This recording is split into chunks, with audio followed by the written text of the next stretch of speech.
Assalamualaikum warahmatullahi wabarakatuh.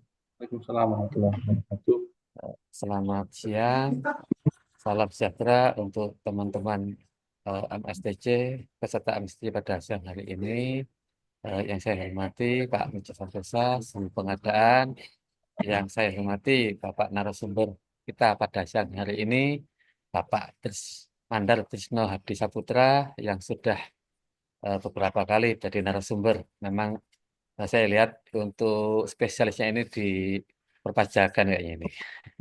Selamat siang Pak Mandar. Siang Pak, Assalamualaikum, apa kabar Pak Rumah? Waalaikumsalam. Gimana Pak, sehat Pak? Alhamdulillah sehat Pak. Alhamdulillah. Eh, yang saya hormati eh, tim Pak Miji Santoso and Konsultan Training. Pada siang hari ini acara MSTC mengangkat tema perpajakan dalam pengadaan barang dan jasa pemerintah. Kebetulan isu pajak untuk tahun ini lumayan sangat banyak isu-isu, mungkin barangkali peserta webinar MSTC siang ini atau sore ini bisa bertanya nanti pada narasumber. Eh, untuk sesi pertanyaan nanti kami buka setelah narasumber menyampaikan materi. Jadi nanti Bapak Ibu peserta bisa menyiapkan pertanyaan setelah narasumber menyampaikan materi. Eh, untuk sesi ini kita bagi dua sesi pada saat ini, yaitu sesi pertama yaitu penyampaian materi yang disampaikan oleh narasumber kurang lebih 45 menit ke depan. Eh, Setelah itu nanti dibuka sesi kedua yaitu sesi tanya jawab. Untuk link presensi atau kehadiran akan dibagikan setelah narasumber membagikan materi. Untuk menyingkat waktu biar kita lebih tidak terlalu sore nanti acaranya adalah bersama-sama kita berdoa sesuai agama dan kepercayaan kita masing-masing. Berdoa dimulai.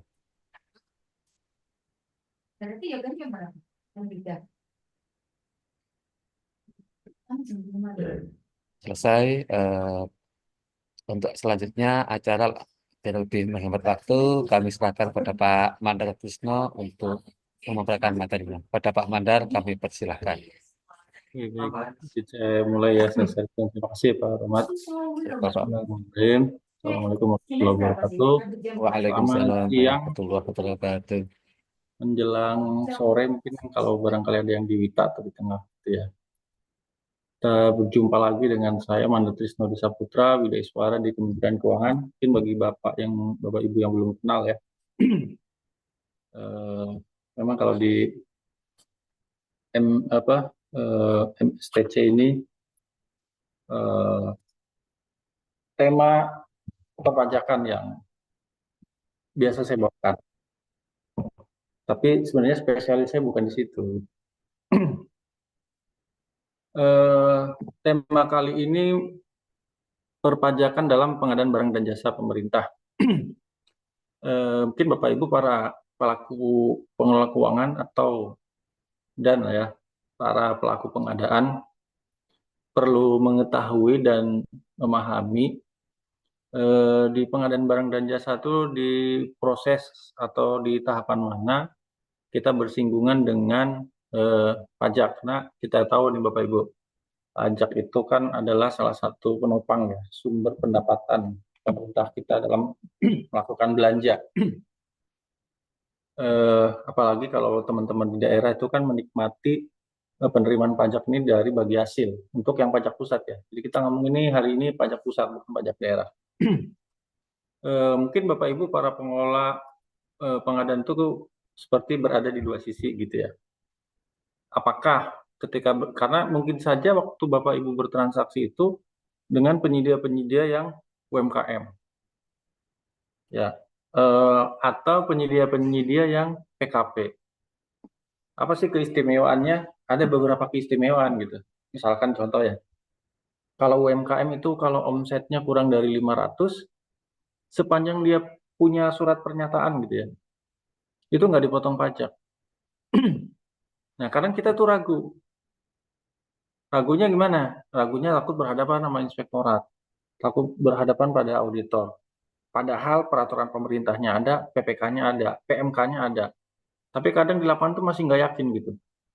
Nah, makanya kalau di Undang-Undang ASN itu ada aspek legalitas gitu ya, bahwa setiap pejabat publik ketika melakukan tindakan itu harus disertai dasar hukum. Nah, jadi Bapak Ibu tuh perlu mengetahui legalitas dasar hukum ketika melakukan tindakan ABCD itu apa. Jadi ketika nanti ada yang diskusi dengan auditor, kita enak. Tadi ya saya sampaikan. Karena rajimnya kalau perpajakan tuh kalau tanya ke bendahara, kalau beli ATK dengan nilai sekian, potong PPN PPh enggak? Ya, potong PPN PPh. PPh-nya berapa? PPh-nya 1,5. Ya, kalau belanja konstruksi, kena potong PPh apa? PPh final. Tarifnya berapa? Banyak kan tarifnya kan. Ada di PP 5108 yang sudah diubah dengan PP 922. Ada tarifnya di situ. Lihat dari kualifikasi usahanya, kecil, menengah, atau besar. Padahal kalau kita lihat, ada keistimewaan salah satu dari klasifikasi usaha itu kan kita mengenal usaha mikro. Usaha orang perorangan. Mikro itu ada orang perorangan, ada juga berbentuk badan. Itu dia ada insentif. Kalau omsetnya sampai 500, cukup dengan surat pernyataan. Surat pernyataan dari siapa? Dari dia. Bukan surat pernyataan dari KPP. Yang menyatakan bahwa omsetnya 500, ya itu nggak dipotong pajak. Ya, tinggal memastikan. Yakin nggak omsetnya? Buat aja surat pernyataan di atas meterai. Nah, kalau badan usaha gimana? Ya kalau badan usahanya dia eh, sampai dengan 4,8 miliar, punya surat keterangan, nah beda kalau tadi kan surat pernyataan. Dirinya sendiri yang menyatakan. Ini surat keterangan. Surat keterangan dari mana? Dari KPP. Itu juga nggak harus dipotong sesuai tarif. Saja dia dipotong 0,5%. Kalau Bapak Ibu bertransaksi dengan PKP, mungkin berpotensi ada PPN, tinggal melihat transaksinya. Bapak Ibu jadi wajib pungut atau tidak, karena 2 juta ke bawah sebelum PPN nggak wajib pungut, berarti nanti yang nyetor orang PKP-nya. Kalau di atas itu Anda wajib pungut, berarti harus memungut dan menyetor. Nah, bagaimana kalau transaksinya bukan PKP? Jelas ya, yang transaksi dengan non PKP itu tidak perlu dikenakan. Tapi kadang kita nggak yakin juga. Ketika berhadapan dengan auditor, karena tidak punya regulasi, akhirnya ya nggak bisa bertahan juga. Malah udah berulang-ulang, masih aja ada yang nanya gitu kan. Peraturannya mana? Peraturannya mana? Jadi kalau perpajakan itu ada eh, transaksi-transaksi ekonomi yang nggak disebut di suatu peraturan. Oh, kalau swaklola tuh tidak dikenakan PPN PPh, kalau swaklola tipe 4. Oh, kalau PKP itu nggak dikenakan PPN. Eh, Bapak Ibu harus membaca beberapa referensi peraturan baru bisa disimpulkan. Nah, pengadaan barang dan jasa itu kan kegiatan memperoleh barang yang dilakukan dengan 2 cara. Ini kan teori di pasal 1 angka 1 ya. Caranya bisa dengan swaklola atau caranya bisa dengan penyedia. Nah, jadi Slide-nya kita nggak bagi jalan, dua. Pak. Halo, slide-nya nggak jalan, Pak. Iya, memang belum jalan. Oh, belum. Belum, baru judulnya aja. Ya, bisa dilakukan dengan 2 cara. Oh, ini nggak usah perkenalan ya. Karena belum masuk ke sana soalnya. Sebentar dulu. Ini kayak lari, lompat ke sini. Oke. Bisa dilaksanakan dengan 2 cara, apakah itu dengan swaklola atau dengan penyedia. Itu swaklola tipe 1, 2, 3, 4.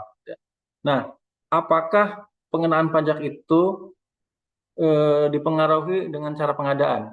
Ya, kalau cara pengadaan memang cukup mempengaruhi, tapi barang itu dikenakan pajak atau tidak dikenakan pajak itu bukan dilihat dari cara pengadaannya.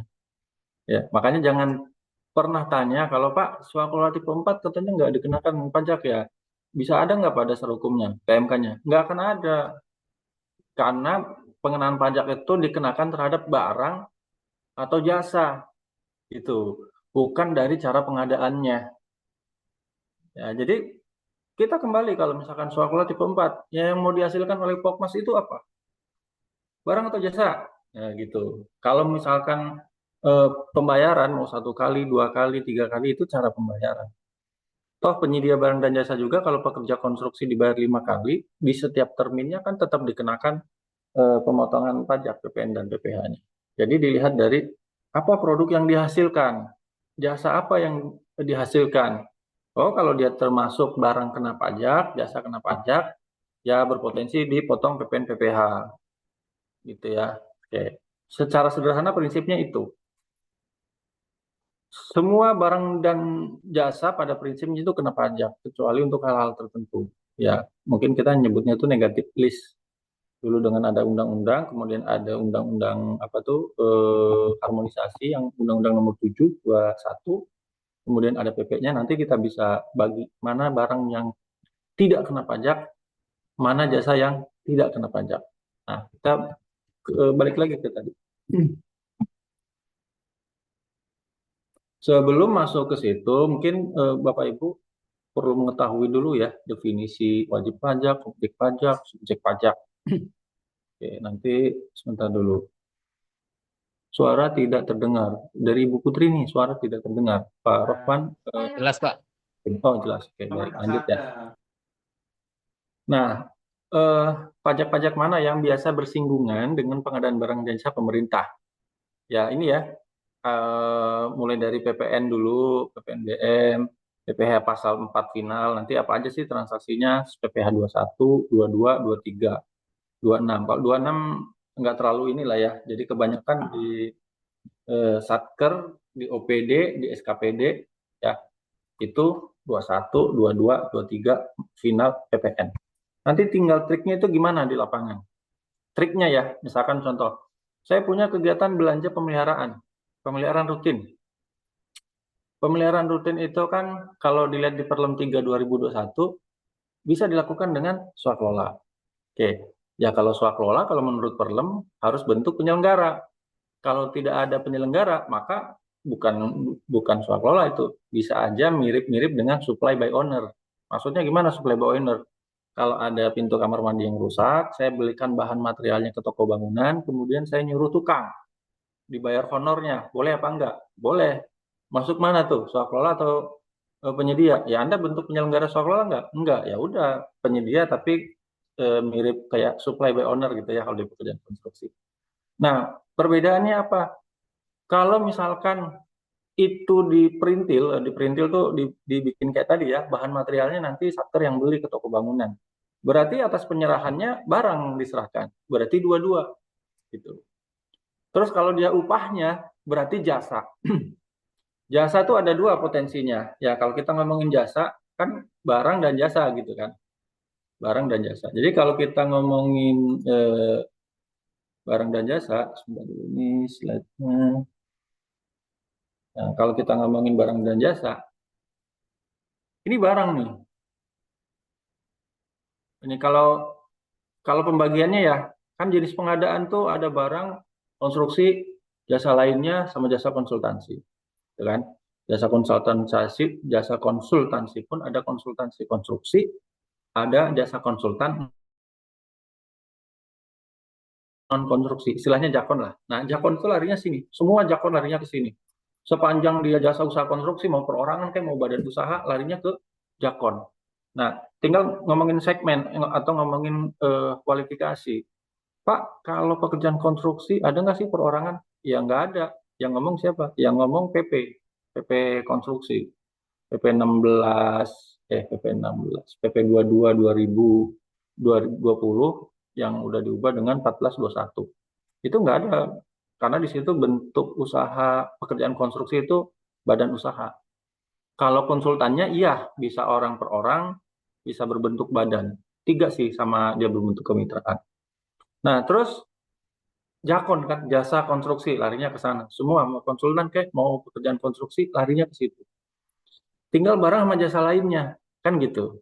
Nah, kalau jasa lainnya itu lebih dekat ke sini, pasal 23. Karena ini jasa nih, pasal 23 ini jasa. Ini kan barang, terus jasa. Jasa itu 21 jasa, 23 jasa. Jasanya jasa yang mana nih? Kalau 21 itu kan perorangan. Berarti kalau jasanya dihasilkan oleh orang perorangan. Saya orang pribadi disuruh benerin pintu kamar mandi OPD.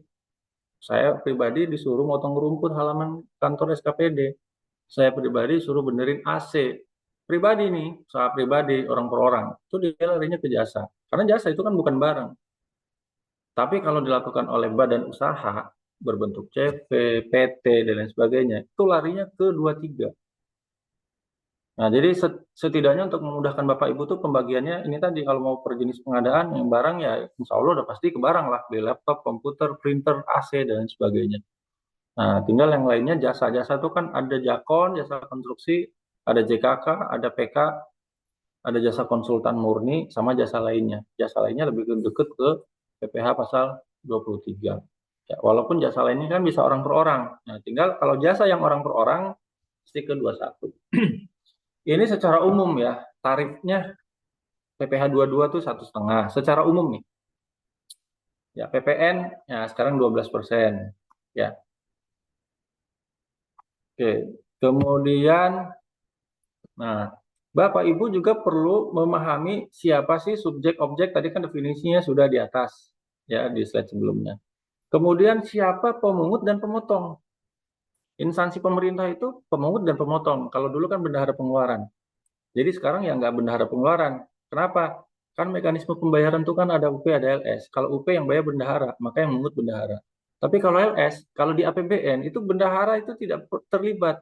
Beda dengan APBD. Kalau APBD itu bendahara tanda tangan SPP, terus memverifikasi kelengkapan dokumen, gitu kan, terus menyampaikan SPP beserta kelengkapannya melalui KPA, nanti lewat PPK SKPD. Tapi kalau di APBN, bendahara pengeluaran tuh nggak terlibat LS. Jadi yang LS siapa? SPP itu diajukan langsung dari PPK ke PPSPM. Kalau di daerah SPPLS itu PPTK bisa tanda tangan SPP. Berarti dua dia. Jadi SPPLS di daerah itu ada yang ditandatangan bendahara, PPTK, PAKPA juga bisa. Nah, yang memverifikasi PPK SKPD yang tanda tangannya PAKPA kalau di daerah. Nah, jadi siapa pemungut dan pemotongnya? Ya, pemungut pemotongnya itu adalah kalau di APBN PPSPM karena dia yang menandatangani SPM. Kalau di APBD, karena yang tanda tangan SPM itu adalah PAKPA, maka PAKPA itulah yang harusnya memungut pajak untuk LS. Nah, ini perhatikan nih, oh yang memungut PPN itu mesti instansi pemerintah atau PKP. PKP itu pengusaha kena pajak, gampangnya si penjual lah. Jadi kalau ada transaksi jual beli, siapa yang memungut PPN adalah penjualnya. Kalau yang memungut PPH adalah pembelinya. Jadi paling gampang itu siapa yang mungut adalah lawan transaksinya. Itu, lawan transaksinya. Misalkan saya jualan pisang, oke. PPN itu kan pajak konsumsi. Siapa yang mengkonsumsi? Pembeli. Siapa yang mungut? Harus lawannya. Berarti yang mungut adalah penjualnya. PPH, pajak penghasilan. Atas jual beli itu, siapa yang menikmati penghasilan? Pembeli atau penjual? Pasti penjual, karena penjual dapat untung. Karena penjual dapat untung, maka yang motong siapa? Harus lawannya, yaitu si pembelinya yang motong. Oke, nah jadi untuk PPN dulu. PPN itu kalau kita bertransaksi dengan pengusaha kena pajak, PKP, pemungut bisa instansi pemerintah, bisa PKP. Contohnya apa? Coba Bapak Ibu belanja ke apa namanya? Kayak misalkan ke Informa. Informa pasti dia PKP. Bisa nggak Bapak beli ke Informa, terus Bapak memotong PPN-nya? Bapak sambil bawa peraturan, Pak, manajer keuangan informanya, ini ada PMK 231 2019 yang sudah diubah dengan PMK 59 2022. Menurut ketentuan ini, instansi pemerintah adalah pemungut PPN. Untuk setiap transaksi yang di atas 2 juta, saya pungut PPN-nya. Mana mau Informa? Ya kan? Gitu. Nggak mungkin mau. Nah, kadang di transaksi di sini kita perlu melakukan negosiasi. Bagaimana negosiasinya? Yaitu tergantung kepiawaian Bapak Ibu. Tapi lazimnya untuk perusahaan-perusahaan besar sekelas itu dia mau dipotong. Tapi caranya tuh reimburse. Secara pembukuan dia harus menerima transaksi atau transfer itu penuh sesuai dengan harga jual barangnya. Oke, ditransfer kalau harganya katakanlah harganya 7,5 ya ditransfer 7,5 sama Satker atau OPD. Nanti Satker OPD-nya itu nalangin dulu pajaknya, PPN PPH. Habis itu dia reimburse. Ya, karena kayak Informa dan lain sebagainya. Walaupun kita bertransaksi dengan cabang di Makassar, itu nomor rekeningnya itu masuknya ke pusat, ya, nggak ke cabangnya. Kalau Bapak pernah beli, kalau Informa kebanyakan mayoritas barang itu Cina. Kalau saya itu ada juga Dekoruma. Kalau Bapak tahu Dekoruma, Dekoruma itu sebagian besar barangnya itu dari Jawa Timur. Memang beda kelas sih, beda kelas. Apalagi kalau mau dibandingkan dengan IKEA gitu kan, itu beda kelas lagi, gitu ya. Dari bahan kualitasnya juga beda, sangat beda. Nah, kita balik lagi tadi. Eh, Kenapa kita perlu tahu pemungut pemotong? Ini informasi ini penting. Kalau misalkan Bapak Ibu ada paket pekerjaan yang swaklola gitu. Kadang kan diskusinya tuh gini, wah kalau swaklola tipe 4 nggak bisa nggak dikenakan pajak gitu kan. Masalahnya bukan nggak dikenakan pajak. Kalau swaklola tipe 4 itu kan masyarakat, ya kan? Kita kan berkontrak, tuh berkontrak, terus masyarakat terima uang, terus masyarakat bayar. Nah, masyarakat nih bayar beli barang, beli apa. Lihat aja di kolom kanan. Ada nggak pemungut pemotong itu masyarakat? Kan nggak ada. Makanya agak sulit kalau misalkan program Prodamas, program pemberdayaan masyarakat. Sama bendaharanya itu tolong kalau transaksi ATK-nya 4 juta, dilampirkan PPN PPH-nya. Lah, yang mungut siapa gitu? Saya sebagai masyarakat tidak dikasih kewenangan untuk pemerintah untuk mungut. Bahaya itu, nggak punya kewenangan dikasih mungut. Ntar jangan-jangan pungli. Karena kan sesuatu yang mungut tanpa dasar peraturan, pungli namanya. Itu lihat aja peraturannya, Pak, ini masyarakat nggak punya kewenangan untuk mungut, sehingga bukan tidak dikenakan pajak gitu. Masyarakat tidak punya kewenangan. Gimana biar punya kewenangan? Ah, itu urusannya Kementerian Keuangan. Kalau dia lihat potensi, ada potensi yang hilang nih pajak di sini. Udah, jadikan aja pemungut pemotong. Kalau masyarakat dijadikan pemungut pemotong, ya repot dong. Nanti Pak Rahmat ngajak keluarganya makan ayam pinggir jalan gitu kan. Wah, ini saya harus motong nih Pak. Tambah repot lagi nantinya. Gitu. Nah, yang boleh dipungut oleh masyarakat itu apa? Ya, setidaknya nih pintu masuknya di sini. Dia sebagai pemberi kerja. Karena kan ketua kelompok mengerahkan anggotanya misalkan untuk pembuatan jalan setapak. Ada honornya tuh Pak Harian. Nah, itu bisa. Ya, bisa dikenakan. Mungut, setor. Tapi kalau untuk PPN, PPH, 23, final, nggak bisa. Misalkan untuk pengadaan jalan setapak masyarakat sewa alat gitu. Nah, itu kan sewa ya, sewa alat. PPH-nya PPH pasal 23 yang tidak ada batas limitan. Berapapun nilai sewanya misalkan 2 juta kayak 1.500.000 atau 500.000 kita harus potong PPH 23. Cuma masalahnya PPH 23 itu yang punya kewenangan untuk mengut instansi pemerintah atau badan. Orang pribadi dengan SK penunjukan dari KPP ini orang-orang badan badan tertentu, tidak tidak masyarakat yang pergi ke KPP nanti oke, kamu tak kasih SK ya untuk pemotong PPh 23. Enggak, orang KPP juga nggak akan mau. Ribet banget, setiap ada masyarakat yang mau nyewa harus minta surat penunjukan untuk di ini itu. Kalau penyediaannya jujur kan nanti dilihat dari omsetnya kalau untuk pajak. Nggak ada masalah sebetulnya. Nah, ini jadi Bapak Ibu perlu memperhatikan pemungut pemotong. Informasi ini cukup penting ketika Bapak Ibu nanti mendesain pertanggungjawaban kontrak itu seperti apa. Karena kalau saya lihat itu pertanggungjawaban kontrak untuk swaklola tipe 4 rata-rata pertanggungjawabannya itu dimintai potongan PPN PPH. Rata-rata loh ya. Padahal masyarakat itu bukan pemungut pemotong, berarti Bapak itu jolim sebenarnya. Ya, menyuruh orang yang nggak punya kewenangan suruh mungut dan suruh motong. Kalau mau pembayarannya jangan pakai kontrak gitu loh. Nanti masyarakat butuh apa? Saya butuh bahan material. Pak, tolong bayarin. OPD-nya yang bayarin.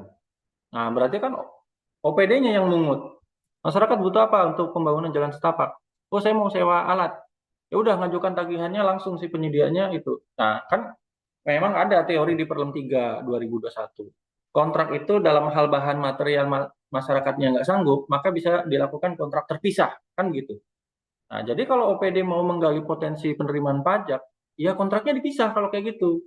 Kerjaannya masyarakat tuh kontraknya paling isinya gaji upah sama overhead aja gitu, biaya rapat dan lain sebagainya, overhead. Untuk yang potensi mengeluarkan sewa dan lain sebagainya itu nanti bahan material mending kontrak bisa aja. Oke. Kemudian ini tadi udah ya. Nah kita lihat tahapan nih, karena tahapan pengadaan itu kan ada 3 ya, ada perencanaan, ada persiapan, ada pelaksanaan. Nah di titik-titik ini tuh kita ada bersinggungan pajak, terutama di perencanaan. Perencanaan kan kalau kita lihat di pasal 18, perencanaan itu kan dimulai dari menyusun identifikasi kebutuhan, menetapkan cara pengadaan, menetapkan barang dan jasa, cara pengadaan, jadwal, kemudian penyusunan anggaran. Kalau dengan penyedia berarti menyusun spek, menyusun spek KAK, menyusun RAB gitu kan, pemaketan, konsolidasi dan biaya pendukung. Kalau dengan swakelola menetapkan tipe swakelola, tipe 1, 2, 3, 4, menyusun spek atau KAK termasuk RAB.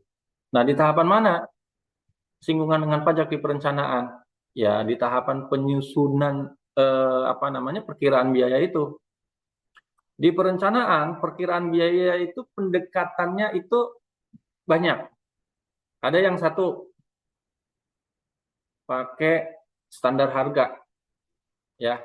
Kalau di daerah, kalau di kalau di APBN itu namanya standar biaya masukan atau standar biaya keluaran, SBM atau SBK. Kalau SBK basisnya output, kalau SBM basisnya input. Misalkan contoh, bagaimana seorang satker menyusun anggaran untuk pemeliharaan gedung bangunan? Itu kan gampang. Cari luasan gedung bangunan di data SIMAK BMN atau data SIMAK BMB, kali harga satuan. Selesai sudah, perkiraan biayanya begitu. Ini teori yang benar. Walaupun hampir setiap modul LKPP, kebanyakan perkiraan biaya teorinya penyusunan HPS. Ya kan? Yang udah pernah ikut ini. Teorinya penyusunan HPS. Ya, dalam hal harga satuan ini tidak ada, karena kan bisa jadi ada harga-harga barang yang tidak diketahui. Maka ini bisa pakai harga pasar. Kalau harga pasar, ya tadi yang didiskusikan, bagaimana untuk menyusun perkiraan biaya dari harga pasar. Ya setidaknya ini pendekatannya bagaimana Bapak Ibu menyusun harga perkiraan sendiri, HPS. Memastikan item-item pembentuk barang itu apa. Misalkan, oh kalau beli barang harga barangnya, ada nggak pengirimannya, biaya pengiriman, ada nggak biaya instalasinya, ada biaya instalasi misalkan. Ada nggak biaya pelatihan, kalau siapa tahu barang itu perlu pelatihan untuk penggunaannya, contohnya eh, pembelian helikopter tempur. Nah, itu kan harus ada pelatihan, maka biaya pelatihan bisa masuk dalam komponen harga barang. Nanti plus ada overhead plus PPN. Nah, PPN di sini nih. Setiap perkiraan harga ada PPN-nya. Yang tidak boleh itu PPH. PPH itu tidak boleh dimasukkan. Walaupun faktanya kalau Bapak Ibu belanja kecil-kecil di toko, nggak mau dipotong PPH. Pokoknya Cik berapa ini harga TV? TV ini 2.500.000 ya, atau 3 juta. Wah ini dipotong PPH. Ya, terserah Kak mau nambahin PPN PPH, yang penting bayar ke saya tuh 3.500.000 ya. Kan paling begitu. Ya kan? Akhirnya Bapak Ibu nambahin PPN dan PPH-nya dulu. Tapi kalau PPN nggak ada masalah karena PPN itu kan pajak pertambahan nilai. PPN itu pajak konsumsi. Siapa yang mengkonsumsi itu yang menjadi beban dia. It's okay. Yang jadi masalah tuh PPH.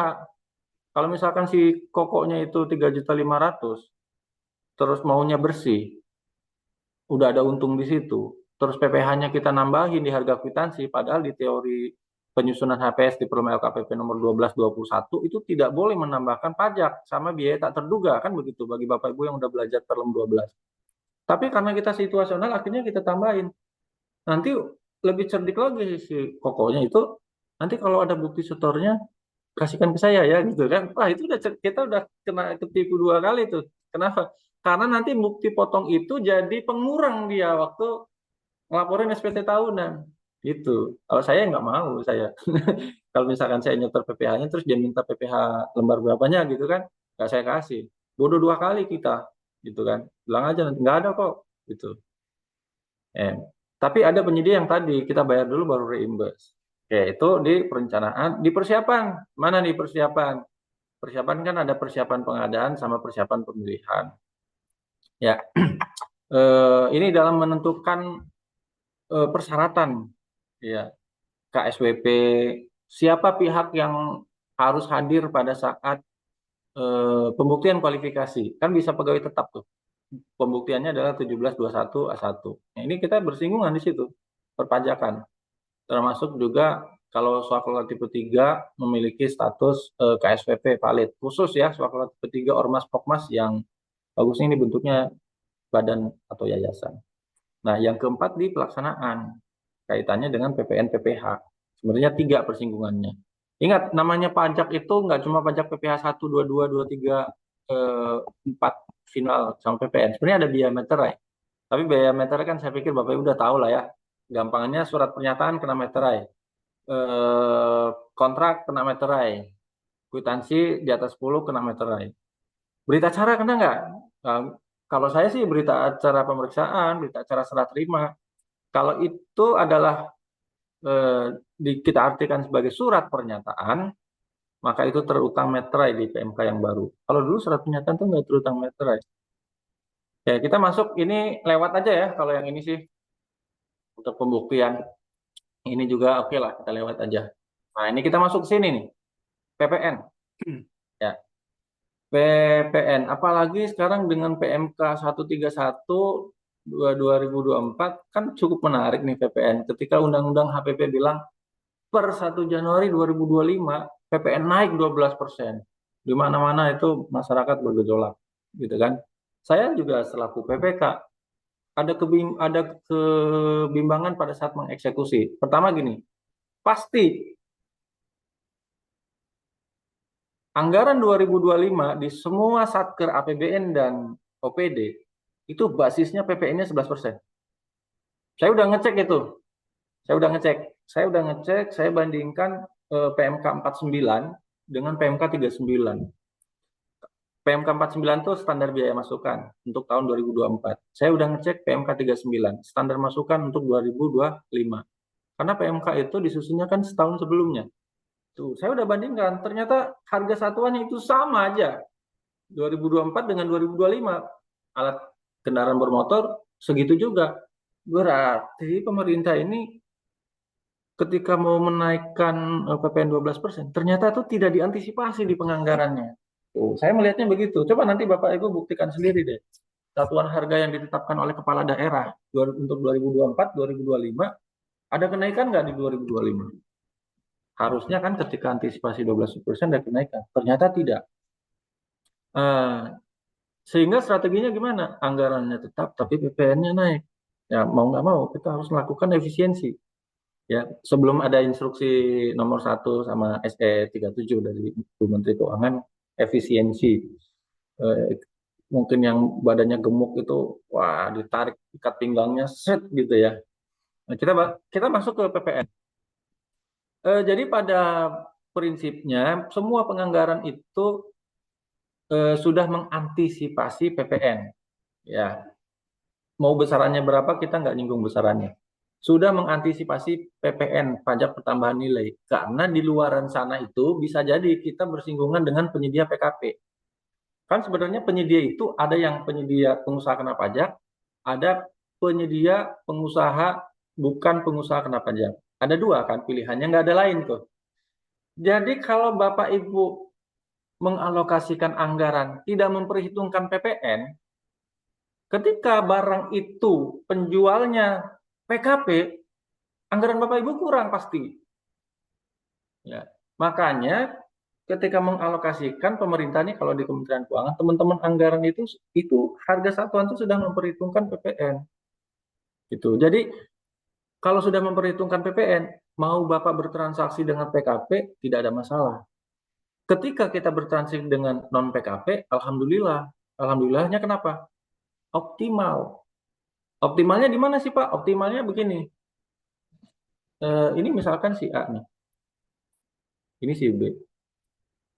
Keduanya adalah penjual pisang. Dia kebetulan satu kampung dari Cirebon. Nah, karena saya orang Cirebon, biarin aja. Dia penjual satu kampung di Cirebon. Keduanya ini tinggal di desa yang sama. Sepakat pagi-pagi pergi ke pasar untuk belanja. Naik becanya sama. Pulangnya naik angkot bareng. patungan gitu kan. Beli pisangnya sama ke penjual pisang yang sama. Beli pisang, tepung, terus minyaknya minyak subsidi lagi, minyak kita. Terus apalagi nih? Pisang, ya mungkin untuk topping lah. Topping-toppingnya kan mau topping keju atau dan lain sebagainya. Nah, keduanya sepakat nih, karena berangkat bareng, nyari tempatnya bareng. Bro, harga jualnya berapa? Udahlah, nggak usah mahal-mahal ya. 1.000 aja per satu goreng pisang ya. Sepakat nih, misalkan 1.000. Oke, sepakat. Ini harga barangnya nih. Nah, ketika ini ternyata si B ini memilih untuk jadi PKP. Si A non PKP. Menurut ketentuan, penjual yang PKP ketika menjual harga produknya wajib ditambahkan PPN. Wajib tambah PPN. Dengan cara menerbitkan faktur. Makanya kalau Bapak Ibu bertransaksi dengan PKP, pasti ngasih faktur dia. Kalau nggak ngasih faktur, berarti dia kan bukan PKP. Karena kalau PKP itu tidak boleh menerbitkan faktur. PPN ya, kita anggap aja 11%. Berarti si B itu ketika dia menjual pisang itu 1,11 dalam kurung sudah termasuk PPN. Nanti setiap ada yang beli kasih faktur. Si A karena bukan PKP nggak boleh nambahkan. Jadi dia jual tetap segini. Oke. Ini letak perbedaan di harga jual. Si C itu adalah bendahara OPD. Ada anggaran 1,2 ya 12.000 lah ya. Nah, 12.000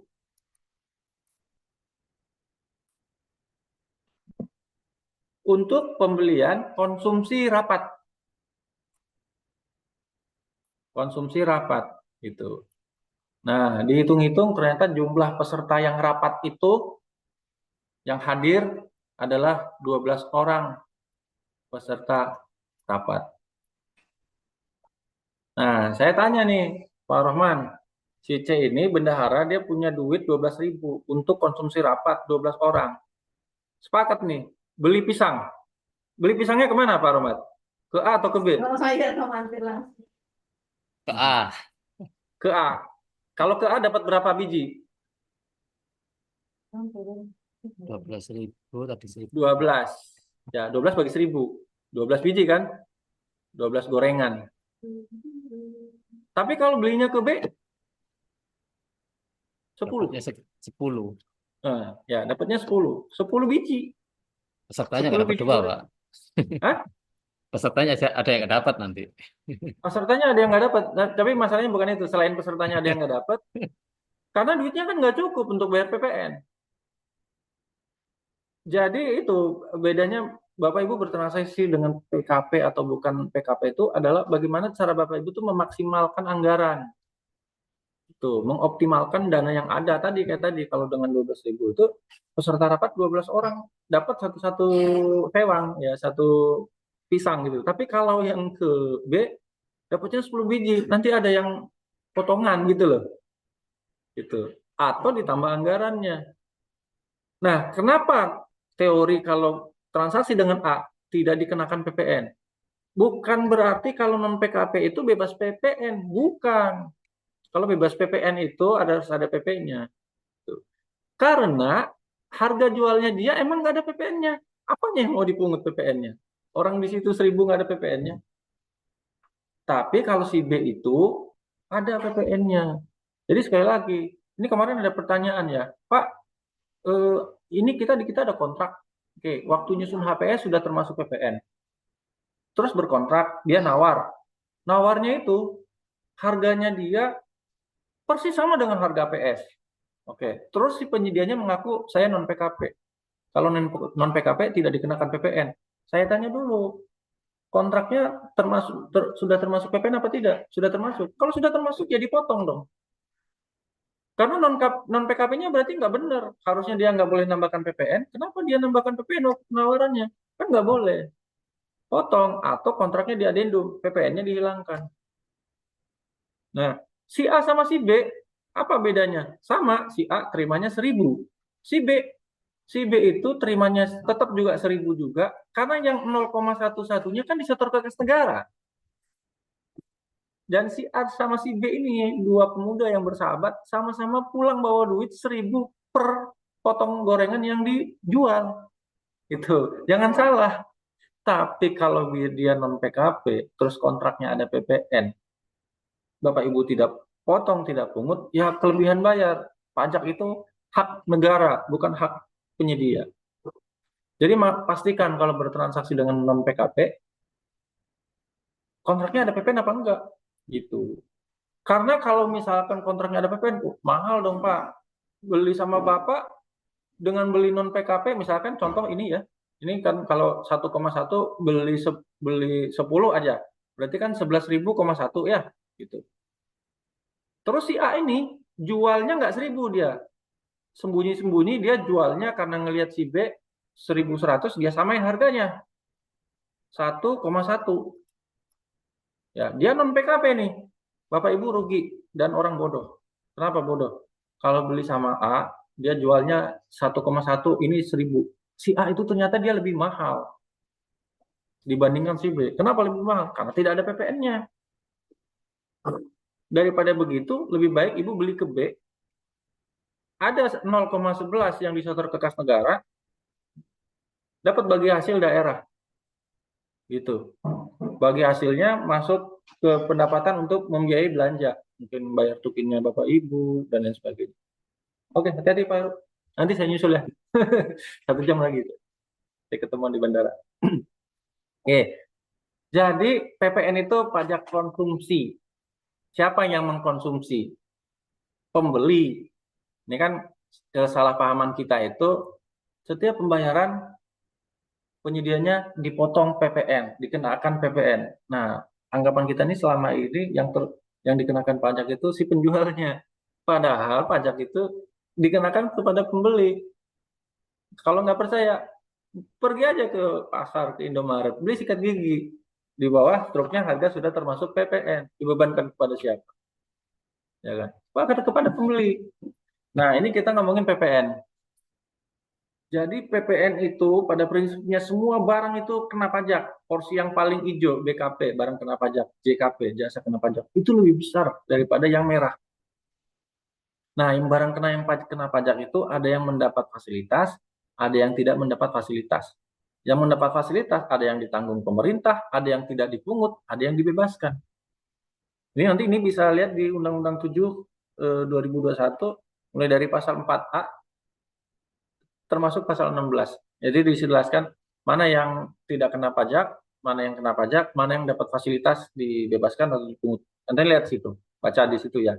Nah, ini contohnya nih. Di Undang-Undang 721 ini barang tidak kena pajak. Jadi kalau barang tidak kena PPN itu aslinya memang dia nggak kena. Asli gitu. Apa itu? Makan minum makanan di hotel, restoran, rumah makan, warung. Pak, toko kue gimana? Toko kue itu tidak termasuk definisi ini. Nggak masuk restoran, rumah makan, warung nggak masuk. Nah, jadi Bapak Ibu pasti punya anggaran makan minum, mamin, ya kan? Penggunaannya mungkin untuk ada kalau di kepolisian, ada untuk jaga, ya, penjaga tuh. Kalau dulu mah kita apa jaga monyet gitu kan. Yang kalau di depan kantor itu ada yang biasa pos-pos itu kan, pos jaga itu kan. Ada juga yang dijaga di bagian tengah ya. Itu petugas jaga sih namanya apa kalau di polisi itu. Itu dikasih makan juga. Eh, makan minum konsumsi rapat, diklat, makan minum pasien, beli bahan makan pokok narapidana. Variasinya kan bisa banyak. Makan minum tuh variasinya bisa banyak. Nah, kalau belinya ke hotel, restoran, rumah makan, warung, mau disajikan, termasuk juga jasa catering ya, mau disajikan kayak kita makan prasmanan atau dibungkus di kotak, itu tidak kena PPN. Itu. Yang jadi masalah di mana? PPh-nya.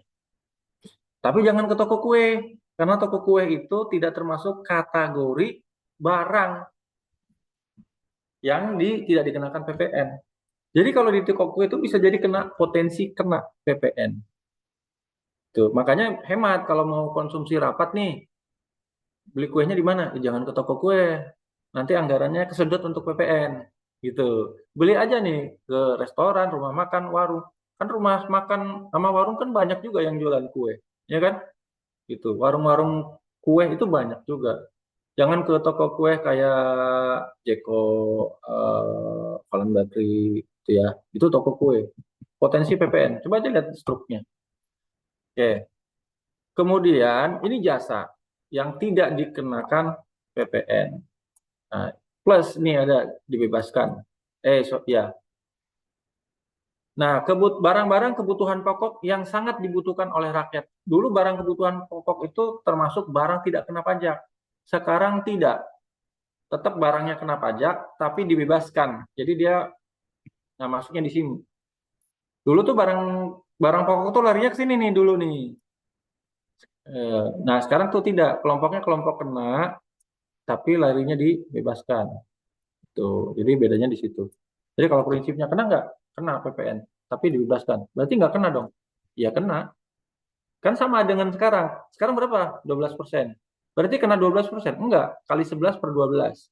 Jadi kenanya 11. Iya 11. Berarti PPN nggak naik dong? Naik. Gitu ya. PPN naik lah sekarang. 12%. Beban beban konsumennya itu tidak naik. Karena dikali 11 per 12 dulu gitu. Ya kan? Nah, nanti kita masuk ke situ. Nah, ini jasa nih yang tidak dikenakan, jasa perhotelan. Jadi Bapak Ibu kalau nginep di hotel nggak kena. Kita kita cek yang biasa dilakukan ya. Ini jasa boga catering nih. Oke. Jadi kalau konsumsi warung makan jasa boga itu tidak kena. Bedanya yang tadi barang, yang ini jasa. Gitu. Walaupun produk yang dihasilkan sama-sama makan minum. Nah, bagaimana kalau misalkan Pak, saya ada UMKM kayak saya ya. Saya itu kalau untuk konsumsi beli di rumah tangga home industry, UMKM kecil, perorangan. Itu kena PPh yang mana tuh? Kalau kita beli snack, beli nasi kotak ke perorangan. Tadi dia masuk kelompok kalau barang tidak masuk, tidak kena PPN. Tinggal PPh-nya PPh mana? Karena dia orang, dia nggak bisa lari ke PPh 23 karena bukan jasa dia. Ya, jasanya masuknya bukan badan, kan perorangan. Apakah larinya ke 21? Yang diserahkan itu nasi kotak, kue. Bukan jasanya, nasi kotaknya. Nasi kotak itu barang. Berarti kalau pesen nasi kotak sama kue ke orang per orang, itu kenanya PPh 22. Tuh, karena bukan jasa. Kalau jasa tuh, Pak, potong rumput ya. Iya, oke, siap. Kita motongin rumput. Nah, itu jasa. Pak, benerin itu kamar mandi ya. Iya, siap. Tapi Pak, tolong eh, buatkan saya untuk rapat 3 kue. Kuenya misalkan jalan kotek, gitu ya, taripang, sama barongkok misalkan. Oke. Kan yang dikasih taripang, barongkok sama jalan kote. Berarti barang yang diserahkan. PPh 22. Pak, Nah, ini kita waktunya, halo Pak, waktunya 5 menit lagi Pak, nggih. iya iya iya. Sorry sorry. Ya, siap. Waktunya 5 menit lagi. Oke. Di sini ada link PPN yang penyerahannya bukan PKP itu tidak dikenakan PPN. Nanti nonton dari awal sampai akhir lebih cermat lagi menit 4.36. Kita ngomongin PPN sedikit dulu ya PPN. Nah, ini yang tarif ya. Tarif dengan PMK 131 ini ada 3 varian nih. Ada pasal 2, ada pasal 3, ada pasal 4. Pasal 4 ini ya pertama pasal 2 dulu. Yang pasal 2 itu yang dibilang PPN tidak naik. Sebenarnya PPN itu naik. Ya, hanya bebannya yang tidak jadi naik. Tarifnya tetap naik karena undang-undangnya tidak dirubah. Cuma perhitungannya itu dikali 11 per 12. Jadi kalau 12% tarifnya kali 11 per 12 dulu itu sama aja 11%. Ini yang dibilang tidak naik, tapi padahal tarifnya naik, bebannya tidak naik. Ini untuk rumah mewah, kapal persiar, kendaraan mewah. Di luar dari itu, saya pikir OPD, SKPD nggak ada yang pasal 2. Larinya ke sini, seperti biasa. Beli ATK, bayar jasa konstruksi, beli kendaraan dinas, dan lain sebagainya. Tetap kena 12%, cuma kali 11/12. Nah, dulu pasal 4, ini orang tidak tahu nih. Yang dihitung DPP lain itu tetap betul-betulan naik 12%. Ini awalnya nggak ada nih. Ini awalnya nggak ada begini nih. Tuh, awalnya nggak ada itu. Nanti sebulan kemudian mungkin juga protes diem-diem ya, jasa outsourcingnya, periklanannya. Kita kok nggak disesuaikan juga? Muncullah PMK 11. PMK 11 turun nih. PMK 11 itu membatalkan pasal 4 gitu. Akhirnya ini hidup nih, 12 kali 11. Yang mana yang DPP lain? Outsourcing, pengiriman, ini kan DPP-nya kan gini, 10% kali DPP, baru kali PPN. Oke, kalau waktunya sudah cukup, kita buka tanya jawab aja sambil nanti lanjut ke materinya. Oke, yang menarik mungkin outsourcing ya, karena kan ada surat Menpan RB, pegawai pemerintah di semua instansi pemerintah itu hanya boleh 2, yaitu PNS dan PTPK. Di SE Menpan RB itu diharapkan menggunakan outsourcing. Nah, jasa outsourcing. Nah, itu bagaimana tuh? Ini pengenaan pajaknya. Tuh. Monggo, barangkali ada yang mau ditanyakan. Kalau tidak ada yang bertanya, saya lanjut. Itu. Silakan. Ada yang tanya? Siap, siap. Terima kasih Pak. Nanti untuk Ya, stop sesi dulu ya. Oke, Ya. stop dulu. Untuk sesi terima kasih Pak, penyampaian materinya sangat jelas walaupun slide-nya masih kurang banyak. Saya rasa teman-teman MSTC nanti bisa membaca slide-nya sambil bisa bertanya. Ya. Mungkin untuk mengawali Pak, sesi tanya jawab ini Pak, eh, sebagai PPK Pak di aplikasi SPSE, banyak yang tanya kalau PPK. Itu pajaknya ditulis 11% apa 12%? Iya, ya. Kalau di sistem SPSE itu, karena saya juga pakai ya, mungkin dari LKPP-nya, sistemnya masih tertulis 11% di sistemnya. Nah, terus gimana? Ya, kalau bisa tuh saran aja ke LKPP, harusnya tetap 12%, nanti ada bridging di bawahnya itu, DPP-nya itu 11 kali 12 kali DPP, sehingga nanti ujungnya kena 11%. Kalau memang sistemnya seperti itu, abaikan saja Bapak Ibu, tapi nanti di kontraknya ya, kecuali Bapak pakai katalog. Karena kalau pakai katalog versi 6 itu kan menurut keputusan Deputi LKPP yang nomor 177/2022, kontrak katalog itu by system, ya kan? Tanda tangannya juga by system. Meterai tempelnya juga pakai meterai tempel, ya. Seperti itu. Nah, agak sulit itu yang seperti itu. Kalau masih bisa manual, nanti di manualnya itu ditambahkan. Karena sebenarnya begini, menurut PP1, penulisan kontrak oleh para pihak itu harusnya begini.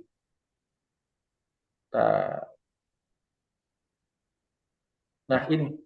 Jadi kontrak adalah perjanjian tertulis mengenai penyerahan barang pajak dan tidak kena pajak, ya, BKP, JKP, sorry, paling sedikit memuat nilai kontrak, DPP, dan besaran PPN. Itu. Jadi harus disebut nih, misalkan nilai kontraknya berapa? 1,11 miliar misalkan. Yang betul itu harusnya dirinci, ya, DPP-nya berapa?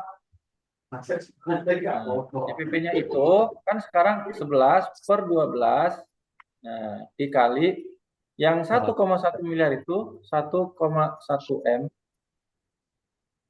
itu dikali 10 dibagi 11,1. Nah, kan begitu di DPP-nya.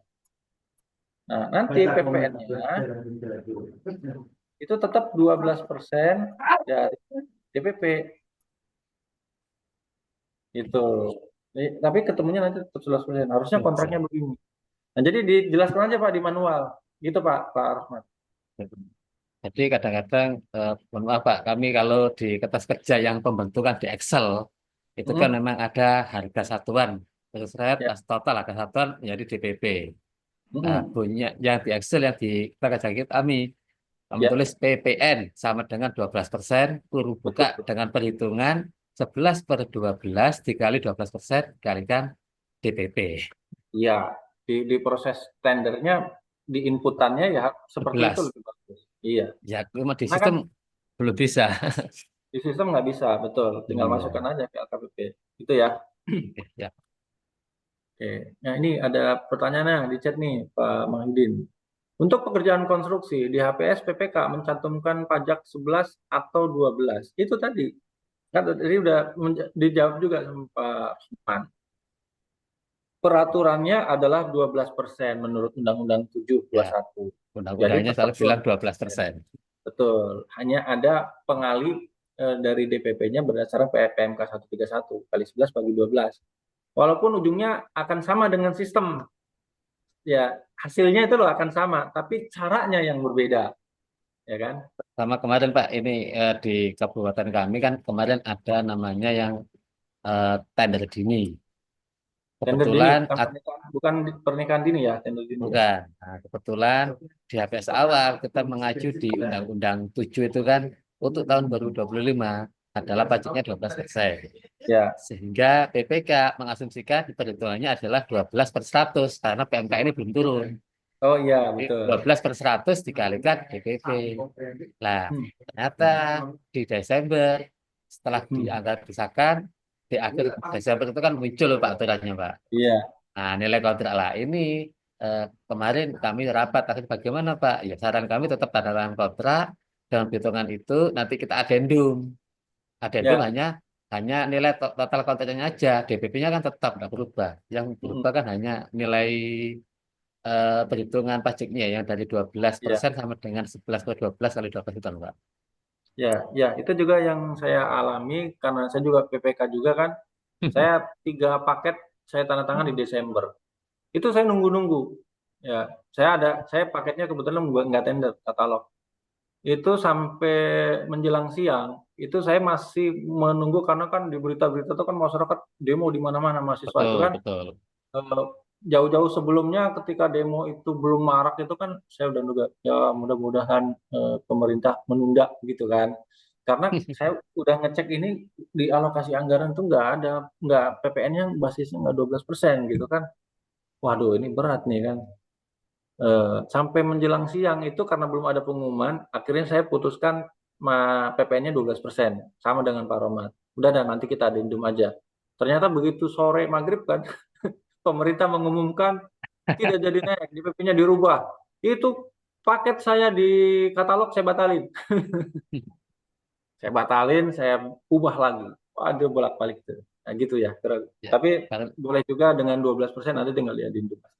ya kemarin karena kan gini, kalau kita nggak adendum, berarti kan ada dua Pak ya. Berarti nanti dia tetap membayar sesuai dengan hitungan 12/100 kali DPP. Iya.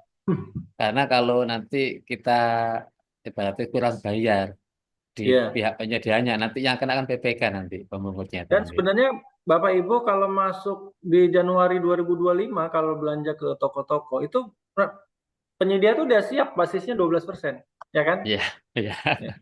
Banyak tuh yang menemukan 12%. Nah, itu ada peraturan pemerintah. Itu kita bisa meminta. Siapa sih yang mau meminta cuma 1% aja dengan capek-capek belanja ke Ya, Indomaret minta PPN-nya kelebihan 1%, nggak seberapa nilainya. Lebih kalau bayar di lebih besar ongkos parkirnya. kalau di Ya, Pak. konstruksi dengan nilai paket 6M, 10M itu kan lumayan Ah, Pak aduh, selesainya. lumayan, Nanti benar. PPK-nya nanti kalau nggak gitu. Ya. Nah, ini ada Ya, pertanyaan nih, Pak. Dalam ya. rangka katalog versi 6, usaha kecil diminta PKP. Ini kembali lagi ya ke pengelola katalognya. Padahal dia itu kapan sih si pelaku usaha itu PKP atau tidak PKP gitu ya. Kita ngomongin kapan dulu. Oke, ini ketayang Pak, ketayang nggak Pak di situ? Ketayang ya? Sayang Pak. Oke, PKP itu ngomongin PKP itu penyedia dia ngomongnya di omset ya. Di PMK 68 2010 yang sudah diubah dengan 197 2013. Nah, ini batasan PKP itu kalau omsetnya di atas 4,8 miliar itu wajib PKP. Kalau melebihi wajib. Kalau kurang Kalau dapat kurang, mengajukan. iya. Kalau Dapat. kurang, berapa Pak? 4. Kalau kurang dapat mengajukan. Ya, kalau kurang itu sunah gitu. Mau dikukuhkan sebagai PKP, mau tidak itu pilihan. Nah, sekarang kalau misalkan semua barang yang masuk katalog dipaksa harus PKP, ya berarti kan pemerintah memaksa. Bapak simpulkan sendiri deh kalau orang dipaksa tuh gimana gitu. Ya kan? Padahal PMK-nya jelas ada nih. Ya kan? Tidak gitu. Apalagi kan begini ya. Wajibkah kita bertransaksi dengan PKP? Beberapa orang ngomong wajib. Padahal kalau kita lihat rejim yang lama, ya, kita lihat rejim di Perpres 54 aja. Ya, Perpres 54. Perpres 54-nya yang 54 asli ya. Saya punya 54 asli nih. 54 asli. Nah, Perpres 54 yang asli. Kita mana Perpres 54? Kita dulu ya. Perpres 54. Perpres 54 yang asli ya. Lihat di pasal 19. Dulu 19. Tadi saya buka dulu mana Perpres 54. Perpres 54. 84. Nah, satu naskah. Nah, saya cari Perpres 54 yang bukan konsolidasian. Oke, yang ini. Nah, pasal 19 sama penjelasannya ya. Di penjelasan pasal 19 tuh, nah pasal 19 ini kan ngomongin penyedia barang dan jasa, ya wajib bla bla bla bla bla. Nah, salah satu diantaranya ini punya SPT masa 3 bulan terakhir kan untuk PPN dan PPH. Nah ini, kan ini nih dulu persyaratannya, ya kan? Ini kan dihapus nih. Ini. Oh. Ini dulu beberapa Pokja nggak ada SPT masa PPN-nya itu digugurkan. Tuh, padahal itu kan bukan wajib gitu. Itu tuh lihat kita minta SPT masa PPN 3 bulan terakhir. Kalau PKP, kalau bukan PKP nggak akan ada SPT masa PPN. Jangan digugurkan.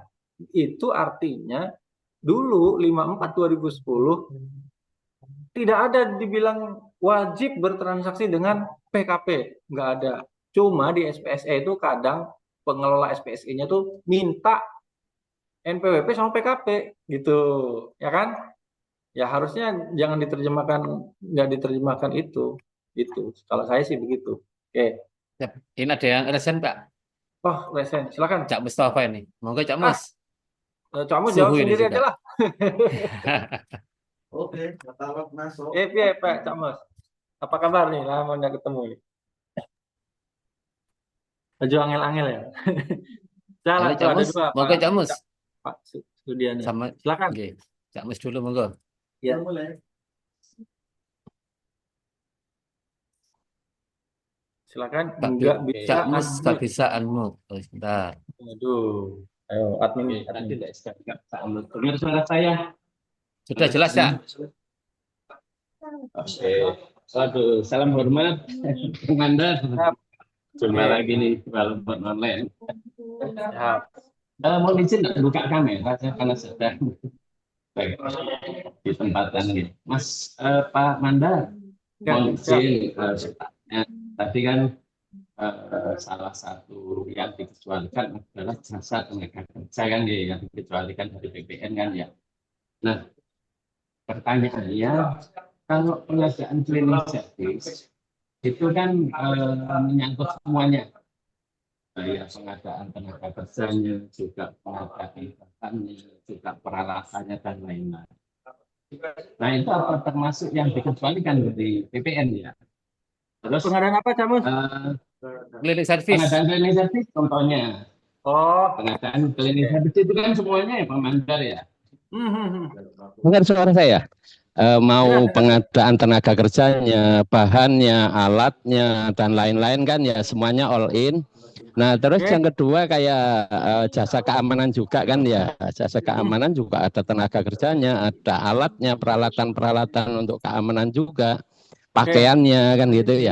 Nah, itu Mhm. apa termasuk dikecualikan dari PPN atau jasa tenaga kerja yang bagaimana ya Bang Mandar yang memang betul-betul dikecualikan dari PPN? Mungkin itu Bang Mandar pertanyaan dari saya, mohon Siap. izin. Terima kasih banyak ya Bang. Oke. Oke, Pertama terima. lihat dulu Undang-Undang Nomor 7, kemudian lihat pasal 4A. Ntar kita buka aja langsung di peraturannya. Oke, ini bunyinya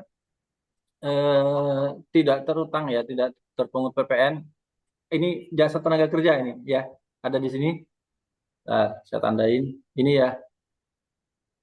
Nah ini yang saya buka undang-undang ini nih ya, undang-undang eh, Nomor 7 ya Bang harmonisasi. itu ya. Ya, bukan undang-undang PPN yang Iya. harmonisasi. Nah, itu dia termasuk kategori yang tidak dikenakan. Detailnya gimana? Detailnya untuk jasa ketenaga kerjaan, sebentar dulu, jasa ketenaga kerjaan itu DPP-nya DPP lain. Sebentar dulu. DPP lain tuh untuk ketenaga kerjaan PMK-nya 83 itu dulu. 78 2004. Seingat saya dulu ada PP juga kan ya Bang Mandar ya. Oh, PP-nya ada, ya. Ada PP Kita yang langsung ke mengatur PP-nya yang aja. dikecualikan itu jika Hmm? ya oke siap. Nah, ini kriteria lebih jelasnya nih. Pertanyaannya Cak Mus. Jasa tenaga kerja yang mana nih yang tidak Oke. dikenakan PPN? Nah, di sini dijelaskan. Kalau misalkan di slide itu ada contoh kasusnya. Kan ini Menpan RB tuh yang jasa outsourcing, gitu ya. Kalau jasa outsourcing itu menyerahkan tenaga satpamnya saja, tenaga security, tenaga kebersihannya saja, kemudian tenaga security dan kebersihannya itu berkontrak dengan OPD, SKPD, gitu ya, berkontrak. Jadi instruksinya dari OPD, bertanggung jawabnya ke OPD, gajinya kontrak dengan OPD, maka itulah jasa outsourcing yang tidak dikenakan pajak PPN. Artinya berkontrak sendiri kan tenaga kerja itu dengan PPK kan ya Bang Mandar ya, tidak Ya, melalui penyedia jasa cleaning service kan ya. Kayak iya. kontrak pelarangan ini ya. Iya, itu tenaga kerjanya. Maksudnya kan si jasa outsourcing-nya kan pasti dapat job dari OPD tuh. Pak, Mas, Iya tolong betul. carikan saya jasa tenaga kerja satpam. Mereka kan dengan mekanisme rekrutmen, pasti dia dapat jasa. Itu ada nilainya Iya. tersendiri. Oke. Nah, itu yang tidak dikenakan PPN. Oke. Kalau Artinya, cleaning service kan berarti kena semuanya kan ya Bang ya, mau totalnya kan berarti, ya, dari total nah, biayanya kan ya. Nah, itu berarti kalau dia tidak memenuhi, ada dua nih, ada dua. Terus ini kan syaratnya ya, penyedia bekerja sepanjang penyedia tidak bertanggung jawab. Oke. Nah, kalau misalkan kayak cleaning service, kita dengan perusahaan kan, Iya, langsung perusahaan kan bukan nah, perorangan itu. langsung dengan perusahaan. Berarti OPD kan nggak kontrak tenaganya, kan gitu. Iya Berarti dia betul. masuknya ke sini. Nih, yang tidak masuk kategori kriterianya ini pengusaha semata-mata. Nah, ini yang tidak masuk sini ya. Terus pengenaan pajaknya gimana? Sepanjang dia bisa merinci di fakturnya untuk upah, maka itu dikeluarkan dari tata cara perhitungan PPN. PPN-nya sih tetap kena kalau yang nggak masuk ke kategori jasa outsourcing. Menghitungnya itu ya seperti ini, dikeluarkan nih pengusahanya. Gitu. Ini tidak masuk dalam struktur kepegawaian dan sebagainya, berarti kan masuk yang pakai perusahaan. Gitu. Iya. Nah, itu tata cara pengenaannya itu tarifnya tetap 12%. Ini kan dulu 2012 masih tarif Iya. 10%. Kali 12% kali 11 per 12. Cuma ini dikeluarin nih.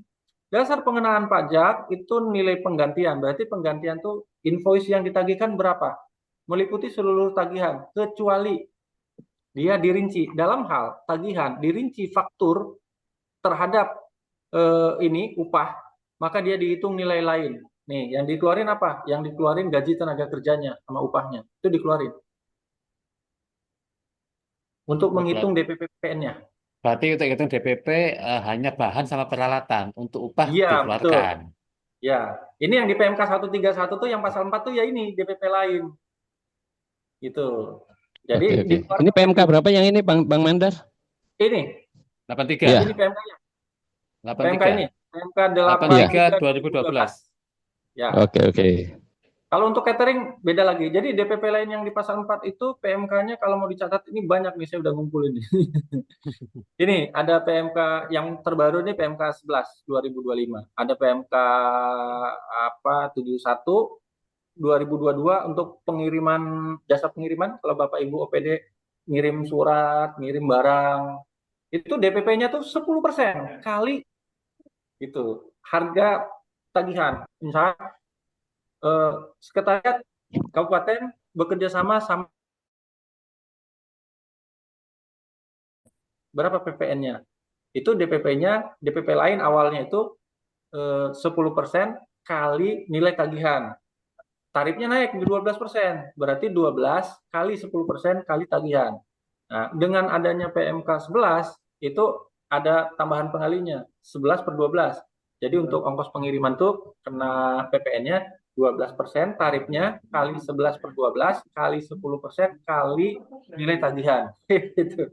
Nih, ini catat aja di sini DPP-nya banyak tuh, ada PMK 48 untuk emas, untuk pupuk 66 2022, yang untuk pengiriman, travel agent, pulsa itu PMK 7102. Untuk yang tadi cleaning outsourcing itu PMK 83 2012. Barangkali nanti bisa di-share Pak untuk link ini Pak, PMK ini Oh Pak, iya, biar teman-teman siap, belajar siap, Pak. siap. Iya, ya. Oke. Siap. Siap terjawab Bang Mandar. Terima kasih banyak. Sehat selalu, Sama-sama. sukses nggih. Oke. Oke, makasih Ya, Mas terima Rahman. kasih. Siap, Assalamualaikum. Waalaikumsalam. Waalaikumsalam warahmatullahi wabarakatuh. Oke, ini ada yang bertanya lagi nih dari Pak Sudiana, Bang Silakan. Mandar. Monggo Ya, Pak monggo Sudiana. apa? Resen ya, Baik, Bang Cet ya. terima kasih Ya. Mas. Tadi kan kita dapat paparan kalau ternyata kita sebagai charter itu bisa bertransaksi dengan perusahaan non PKP maupun perusahaan PKP. Tetapi Ya. memang kita arahkan oleh KPPN untuk bertransaksi dengan perusahaan PKP, Mas. Sama Bapak seperti dari mana teman-teman. Pak? Pak Sudiana. Kita dari IHN Mataram, Pak, dari Kementerian Mataram. Agama. Oh, diarahkan sama KPPN untuk bertransaksi dengan PKP. Perusahaan PKP.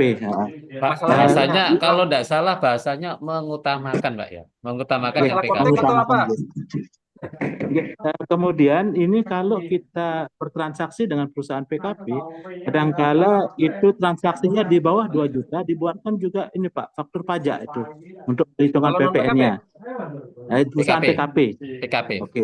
Jadi walaupun di bawah 2 juta tetap kena faktur pajak. Kena dibuatkan faktur pajak padahal kita tahu secara aturan kalau di bawah 2 juta itu kan tidak kena ini. Tidak kena pajak. Oke. Kemudian ini kalau kita lihat, ini kan saya ada ini Pak, sewa apa itu? Printer, sewa mesin fotokopi itu memang di bawah 2 juta ke perusahaan PKP itu kena faktur pajak. Tetapi ada kita bertransaksi itu untuk alat tulis kantor. Nah, itu kan kita bertransaksi itu Pak dalam 1 bulan itu bisa 2-3 kali atau 4 kali dan nilainya itu di bawah 2 juta ke perusahaan non PKP. Nah, padahal kalau kita hitung dia per bulannya itu tentu jumlahnya di atas 2 juta. Nah, terkait dengan hal itu bagaimana kita menghitung pajaknya itu Pak? Apakah transaksi itu dihitung per transaksi atau kita hitung per Akumulasi. bulan? Karena dia kalau Atau di bulan akumulasi, dia Pak, pasti ya? lebih dari 2 juta. Oke. Itu yang pertanyaan saya pertama. Yang kedua, kalau kita membatasi Kedua apa hanya pertanyaannya? Udah dua Pak ini Pak. Ya, kalau kita cuma membatasi cuma perusahaan PKP kan kasihan yang non PKP Pak. Oke. Yang terakhir, kalau Bapak Bapak sharing ke semua satker bahwa kita bisa bertransaksi ke perusahaan non PKP, takutnya nanti target pajak pemerintah tidak tercapai Pak Niko. Terima kasih Pak.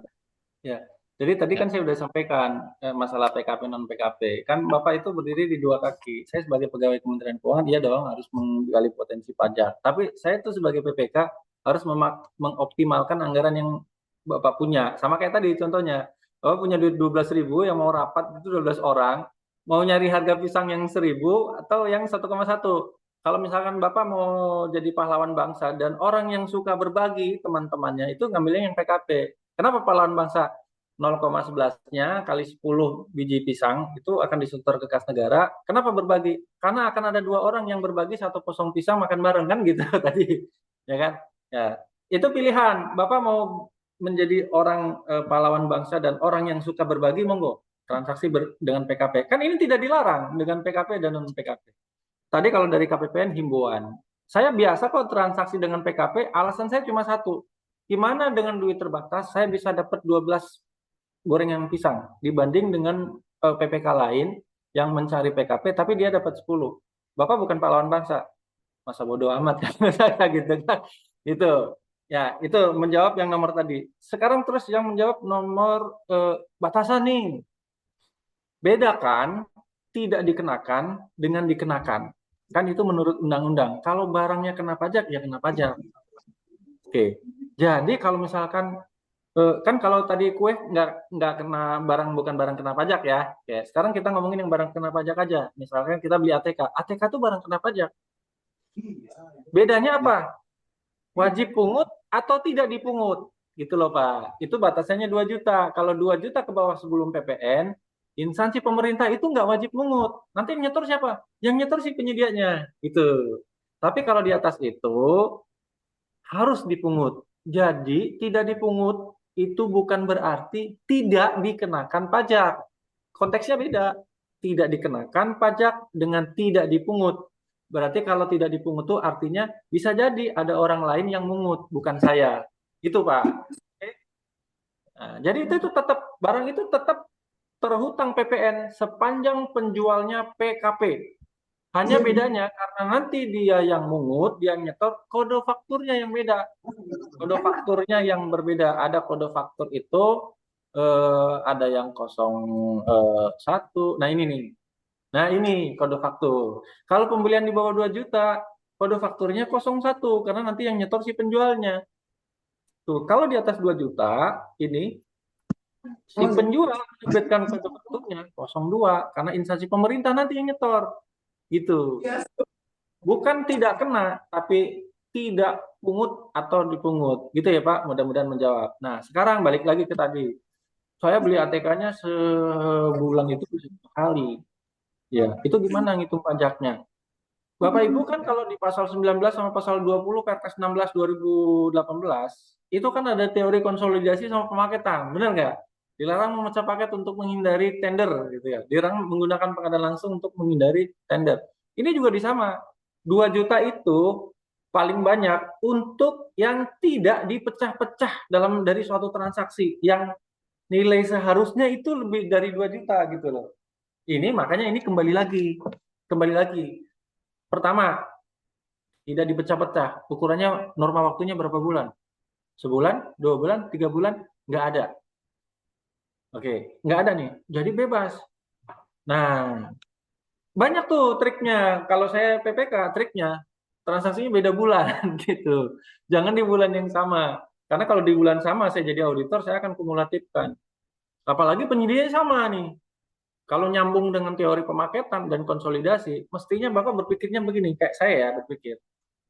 Beli ATK-nya itu ngomongnya setahun atau semesteran. Di kontraknya nanti delivery ordernya itu, pengiriman barangnya itu diatur bulanan. Jadi kontraknya utuh, satu kontrak itu pengadaan ATK selama 6 bulan misalkan 20 juta. Itu potong PPN dan PPH, tapi pembayarannya setiap bulan. Itu pahlawan bangsa. Tapi kan ada yang memilih belinya ketengan. 2 juta, 2 juta, 2 juta, 2 juta selama 12 bulan. Totalnya 24 juta. Kalau di total itu kena PPN PPH. Tapi karena belanjanya tiap bulan 2 juta, di bawah ini tidak mungut kita. Apalagi sama PKP. Kan gitu, nggak ada PPN-nya. PPH-nya kan, kita ngomongin PPH-nya nih. PPH-nya nggak dipungut karena di bawah dari 2 juta. Nah itu untuk menjawab Bapak. Kembali lagi, ini strategi, monggo yang mana? Makanya saran saya, kalau mau pakai strategi pintar seperti itu, jangan di bulan yang sama, gitu. Tapi nanti nggak nyambung dengan teori pemaketan sama konsolidasi kan gitu. Berarti Anda orang pengadaan nggak pakai teori pemaketan sama konsolidasi dong. Benar nggak? Itu. Siap, Itu siap. Pak Sudiana, mudah-mudahan menjawab ya. Saya rasa sudah jelas Pak Sudana, oke. Oke, oke, Ya, siap. siap. Ini ada satu lagi Pak Siapa dari lagi? Pak Wiratmoko Resen ini. Monggo Pak Wiratmoko. Pak Wiratmoko, silakan Pak. Dari mana Pak? Ya, jangan lama-lama ya. Ya, kita sampai jam berapa nih Pak? Sampai Pak, jam 3 Pak. Ini sampai jam mungkin yang 3. terakhir Pak. Nanti habis Oke, ini gini, nanti sampai jam 3. Sumuji akan ngasih tanggapan. Monggo Pak Wiratmoko masih unmute ini. Saya ngejar flight ini. Di tempat saya ada perusahaan outsourcing. Ya. Pak Hendra Makasih, Kemar. makasih.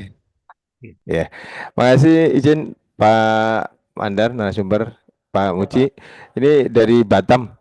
Makasih atas Batam. waktunya. Mungkin kami mau menanyakan yang terkait dengan versi 6, katalog versi 6.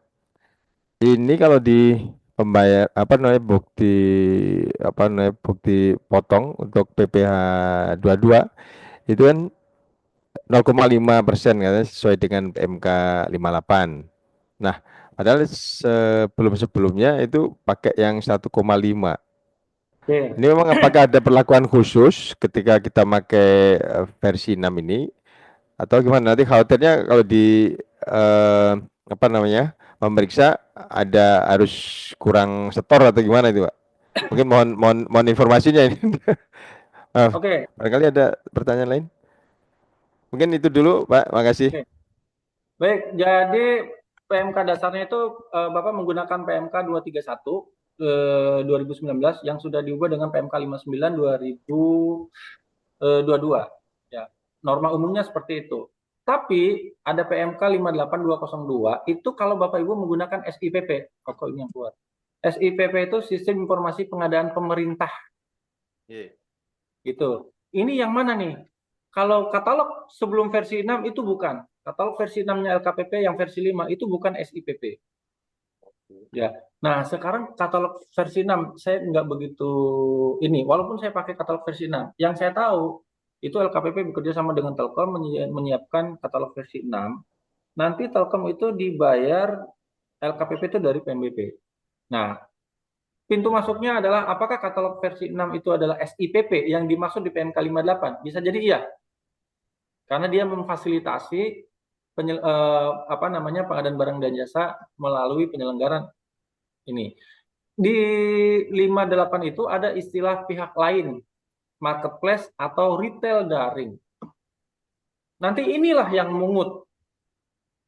Ini yang mungut. Mungutnya sesuai dengan PMK 58, 0,5%. Apapun PPh-nya. Mau jasa tetap 0,5. Tetap kenanya 22. Bedanya di situ. Padahal harusnya kan 1,5. Nah, tinggal pastikan dia pihak lain yang masuk di sini. Karena di sini kalau dia masuk pihak lain, marketplace atau retail daring, nah di sini itu betul tadi. Di sini itu sepertinya harus PKP di PMK 58. Yang masuk SIPP penyediaannya harus PKP. Ya, ini sebenarnya bisa dikritisi. Makanya oh ya tadi di chat itu ada ya, katalog versi 6 mesti PKP. Mungkin iya. Karena di sini rekanan yang masuk di sini yang jualan di SIPP itu mesti PKP, ada di sini ya. Nah, ini pihak lain dia harus mendaftarkan ke KPP sebagai PKP pihak lainnya. Berarti si Telkomnya kan nanti yang motong itu kan Telkom. Gitu. Nih, rekanan wajib mendaftarkan dirinya dan melaporkan untuk dikukuhkan sebagai PKP. Nggak ngelihat omsetnya berapa. Nah, cuma ya kasihan lah. Kalau UMKM jualan di katalog versi harus PKP. Nanti kerasa kalau terlambat menyampaikan SPT masa PPN, kena sanksinya itu dendanya loh. Laporannya tuh Pak. Yang iya, laporannya tuh loh Pak, 500.000 Pak dendanya. Iya itu dia, makanya saya bilang. Kalau terlambat ngelapor itu kena, dia nggak tahu. Itu aja. Gitu ya Pak. Jadi betul sebenarnya tadi yang disampaikan ke Bapak itu betul. Bisa jadi dia 0,5%. Oke. Oh ini ada pengecualian. Sorry. Tidak wajib nih, tidak wajib.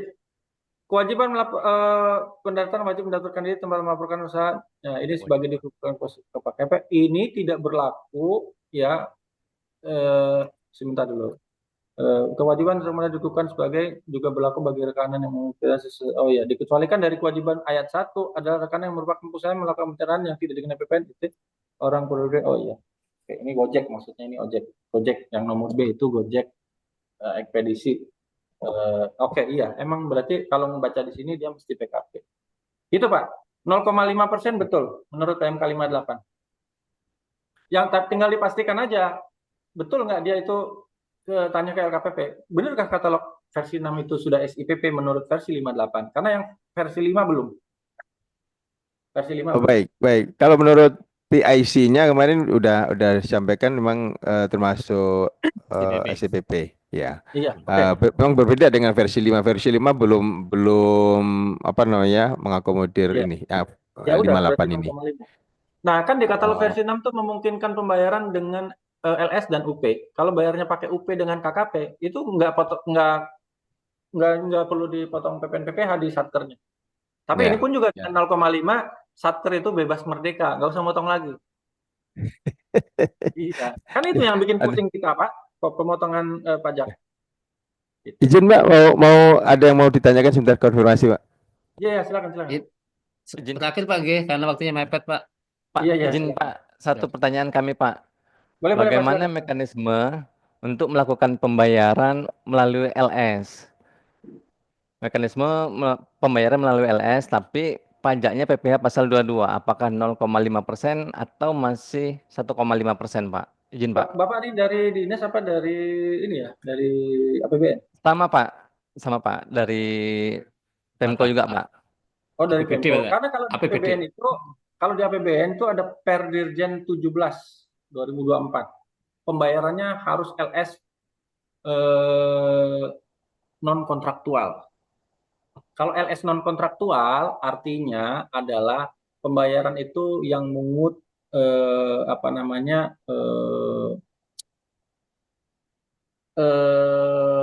bunnya gitu. Jadi kalau menurut saya sih itu PPN PPh-nya itu normal Pak, karena dia bukan pemungut gitu. Karena kan nanti yang mungutnya di SPM-nya kan, di SPM-nya yang mungutnya itu dari Satker Bapak. Ya, saya belum pernah sih LS-nya. Tapi saya pembayaran katalog itu LS-nya terpisah by system. Jadi kita potong PPN PPh-nya full. Kalau LS itu full karena nggak ada hubungannya. Kenapa 0,5?